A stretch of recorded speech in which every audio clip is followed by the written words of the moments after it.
নমস্কার বন্ধুরা, ফ্রিহান্স lifestyle and mom চ্যানেলে আপনাদের সকলকে স্বাগত জানাই। আজ নিয়ে চলে এসেছি বাচ্চাদের জন্য একটা ভিন্ন স্বাদের রেসিপি। বাচ্চারা আশা করি খুবই পছন্দ করবে এই রেসিপিটা। এই গরমে দেখবেন বাচ্চারা কিন্তু কিছুই খেতে চাইবে না, আর যেহেতু খেতে চায় না তাই কিন্তু বাচ্চাদের যদি নতুন নতুন রেসিপি বানিয়ে দেন তাহলে কিন্তু বাচ্চারা খাবে।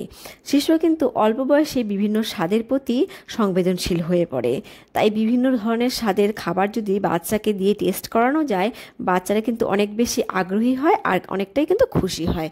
তো এরকমভাবে কিন্তু আপনারা নতুন নতুন রেসিপি দেবেন, নতুন নতুন খাবার দেবেন, দেখবেন বাচ্চারা খুব বেশি পছন্দ করবে। আর আমার ভিডিওটা কিন্তু অবশ্যই একটা লাইক করে দেবেন, আর দয়া করে কিন্তু ভিডিওটিতে স্কিপ না করে পুরো দেখবেন। আর চ্যানেলে যদি নতুন হয়ে থাকেন অবশ্যই কিন্তু চ্যানেলটাকে সাবস্ক্রাইব করে বন্ধু হয়ে পাশে থাকবেন।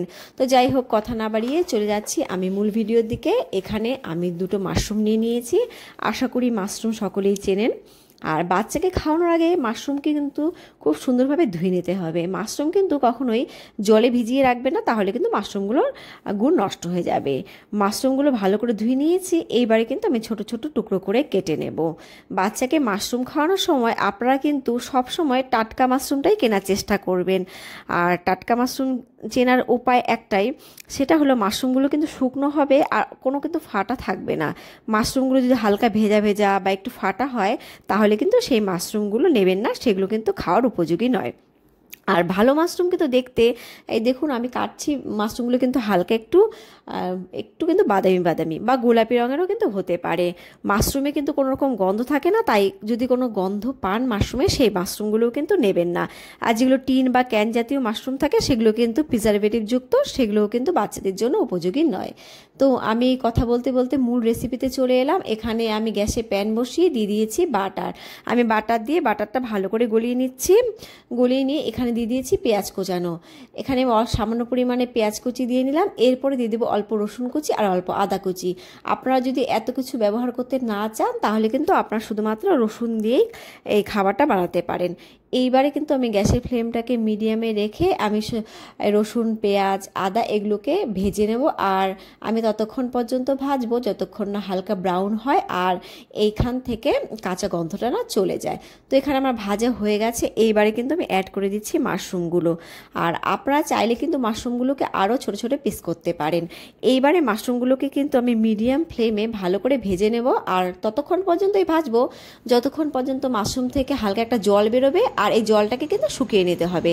তাহলে কিন্তু মাশরুমে কোনো রকম ব্যাকটেরিয়া থাকলে সেই ব্যাকটেরিয়াটা নষ্ট হয়ে যাবে।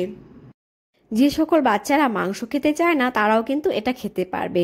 তো মাশরুমটা ভাজা হয়ে গেছে। এইবারে কিন্তু আমি এখানে সবজি দিয়ে দিচ্ছি। এখানে আমি আলু আর কুমড়ো নিয়ে নিয়েছি, এগুলো কিন্তু আমি দিয়ে এগুলো ভেজে নেব। আপনারা কিন্তু আপনাদের পছন্দ মতো সবজি এখানে নিয়ে নিতে পারেন।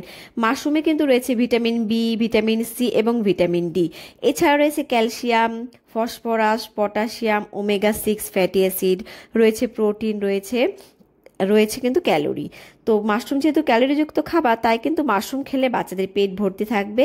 বিভিন্ন ধরনের খাবার রয়েছে, তবু কিন্তু খাবারে কিন্তু ভিটামিন ডিটা খুব একটা পাওয়া যায় না। সূর্যালোক অথবা কিন্তু বিভিন্ন ভিটামিন ডি সিরাপ দিয়ে কিন্তু এই ভিটামিন ডি এর অভাব পূরণ করতে হয়। তো এখানে ভাজা হয়ে গেছে, আমি কিন্তু পরিমাণ মতো জল দিয়ে দিয়েছি। এইবারে কিন্তু ভালো মতো করে আমি সেদ্ধ করে নেব। এক কথায় কিন্তু সুসেদ্ধ হবে, কারণ বাচ্চাদের খাবার সবসময় কিন্তু সুসেদ্ধ করা দরকার। মাশরুম কিন্তু বাচ্চাদের ভিটামিন ডি এর অভাব পূরণ করতে পারে, তাই অবশ্যই কিন্তু বাচ্চাকে মাশরুম খাওয়াতে পারেন। মাশরুমে রয়েছে আয়রন, যা কিন্তু হিমোগ্লোবিনের মাত্রা ঠিক রাখবে। মাশরুমে রয়েছে জৈব রাসায়নিক পদার্থ, যা কিন্তু রোগ প্রতিরোধ ক্ষমতাকেও শক্তিশালী করে। আর এই পর্যায়ে কিন্তু আমি দিয়ে দিলাম একটা দারুচিনির টুকরো। আর দারুচিনির টুকরো কিন্তু বাচ্চাদের হজম শক্তিকেও উন্নত করে। এরপর এখানে দিয়ে দিলাম অল্প গোলমরিচ গুঁড়ো, আর খুবই কিন্তু অল্প দিলাম।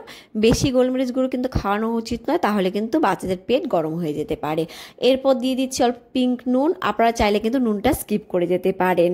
আর মাশরুম কিন্তু সেই বিরল খাদ্যগুলোর মধ্যে একটি খাদ্য যেটি কিন্তু লিভারকে বিষমুক্ত রাখতে সাহায্য করে, যেমন হেপাটাইটিস বি এবং জন্ডিসের মতো রোগ থেকেও কিন্তু লিভারকে রক্ষা করতে সাহায্য করে। তো এখানে কিন্তু আমি নেড়ে চেড়ে খুব সুন্দরভাবে সেদ্ধ করে নিচ্ছি। আর অবশ্যই কিন্তু মাশরুমগুলোকে আপনারা হাত দিয়ে চেক করে দেখবেন, যতক্ষণ পর্যন্ত না মাশরুমগুলো হাতে একটু নরম লাগছে ততক্ষণ পর্যন্ত কিন্তু আপনাকে ফোটাতে হবে আর মাশরুমগুলোকে সেদ্ধ করে নিতে হবে। আর এখানে কিন্তু আমার সবজি আর মাশরুম সেদ্ধ হয়ে গেছে। তবে মাশরুমগুলো কিন্তু একবারে নরম হয়ে যাবে না। তো এখানে আমার সেদ্ধ হয়ে গেছে। আর বাচ্চাকে কিন্তু আপনারা 9 মাস থেকেই মাশরুম খাওয়াতে পারেন।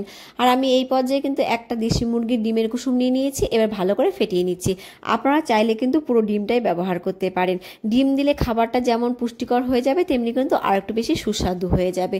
তো এখানে ফ্যাটানো হয়ে গেছে। এবারে গ্যাসের ফ্লেমটাকে একবারে লোতে রেখে আমি কিন্তু খাবারের মধ্যে ডিমটাকে মিশিয়ে দিচ্ছি। আর এই গরমেও কিন্তু বাচ্চাদের ডিম খাওয়ানো যায়, এতে কোনো কিন্তু সমস্যা নেই। তবে কিন্তু একটার বেশি ডিম না খাওয়ানোই ভালো। তো ডিম ভালোভাবে মেশানো হয়ে গেছে। এবারে কিন্তু আমি 5 মিনিটের মতো রান্না করে নেব। এর থেকে বেশি কিন্তু রান্না করা যাবে না, তাহলে কিন্তু ডিমটা শক্ত হয়ে যাবে। আপনারা চাইলে কিন্তু ডিমটা নাও ব্যবহার করতে পারেন।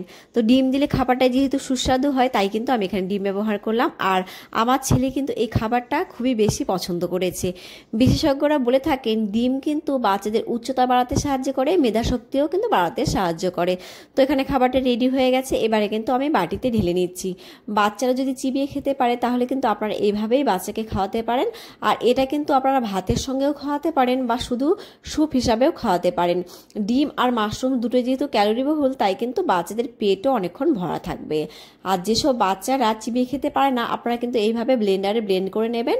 আর ব্লেন্ডারে ব্লেন্ড করার পরেও কিন্তু পিউরিটা খেতে অসাধারণ লাগে। আর এই খাবারটা কিন্তু বাচ্চাকে আপনার সকাল, দুপুর, রাত যে কোনো সময় কিন্তু খাওয়াতে পারেন। এই গরমে বাচ্চাদের কিন্তু নিতে হবে এক্সট্রা কেয়ার। আর আমার রেসিপিটা কেমন লাগলো জানাবেন। এই পর্যন্ত আমার সঙ্গে থাকার জন্য আপনাদের কিন্তু অসংখ্য ধন্যবাদ। আপনারা কিন্তু প্লিজ আমার চ্যানেলে নতুন হয়ে থাকলে চ্যানেলটাকে সাবস্ক্রাইব করবেন, আর ভিডিওতে কিন্তু অবশ্যই কিন্তু লাইক করে দেবেন।